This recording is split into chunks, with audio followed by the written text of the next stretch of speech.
ሰላም ጤና ይስጥልኝ። ትላንት ስለ ፍጹምነት አውርተን ነበር። ዛሬ ደግሞ ብዙዎቻችንን የሚያሳስበን ጥያቄ እናነሳለን። በእርግጥ ደስተኛ ለመሆን ምን ያህል ሀብት ያስፈልገናል? ይህ ታሪክ የህይወት አመለካከታችሁን ሊቀይር ይችላል።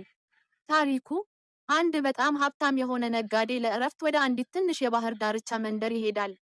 በባህሩ ዳርቻ ላይ ሳለ አንዲት ትንሽ ታንኳ የያዘ አንድ አሳ አጥማጅ ያያል። አሳ አጥማጁ ጥቂት ትላልቅ አሶችን ይዞ ከባህር ወጥቷል። ባለ ሀብቱ ጠጋ ይልና ጎበዝ፣ እነዚህን አሶች ለመያዝ ስንት ሰዓት ወሰደብህ? ሲል ይጠይቀዋል። አሳ አጥማጁም ጥቂት ሰዓታት ብቻ ብሎ መለሰ። ባለ ሀብቱ በመገረም ታዲያ ለምን ረዘም ያለ ሰዓት ቆይተህ ብዙ አሳ አትይዝም? አሌው። አሳ አጥማጁም ለቤተሰቤ የዕለት ቁርስ ይህ ይበቃኛል ሲል መለሰ።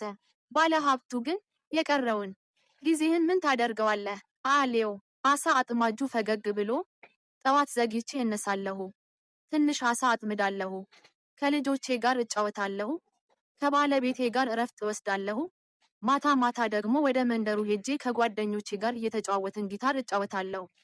በቃ ህይወቴ ሙሉ ናት አሌው። ባለ ሀብቱ ሳቀ። እንዲህ የሚል ምክር ሰጠው። እይ ወዳጄ፣ እኔ በቢዝነስ የተመረኩ ነኝ። ምክሬን ስማኝ። መጀመሪያ ብዙ ሰዓት ሰርተህ ብዙ አሳ አጥምድ። በትርፉ ትልቅ መርከብ ትገዛለህ። በመርከቧ ብዙ አሳ አጥምደህ የአሳ ፋብሪካ ትከፍታለህ። ከዚያም ከመንደሩ ወጥተህ ወደ ትልቅ ከተማ ትሄዳለህ። የራስህን ድርጅት ታቆማለህ። አሳ አጥማጁም ከዚያስ? አሌው። ባለ ሀብቱ ከ15 ወይም 20 ዓመት በኋላ ድርጅትህን በብዙ ሚሊዮን ዶላር ትሸጠዋለህ። በጣም ሀብታም ትሆናለህ። አሳ አጥማጁ ደግሞ ከዚያስ ሀብታም ከሆንኩ በኋላ ምን አደርጋለሁ? ሲል ጠየቀ። ባለ ሀብቱም በኩራት ከዚያማ ጡረታ ወጥተህ ወደ አንዲት ትንሽ የባህር ዳርቻ መንደር ትሄዳለህ። ጠዋት ዘግይተህ ትነሳለህ። ለጨዋታ ያህል አሳ ታጠምዳለህ።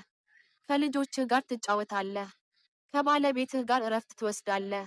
ማታ ማታ ከጓደኞችህ ጋር ጊታር እየተጫወትክ ትዝናናለህ። አሳ አጥማጁም ቀና ብሎ አየውና ታዲያ አሁን እያደረግኩት ያለሁት እሱን አይደለም እንዴ? አሌው።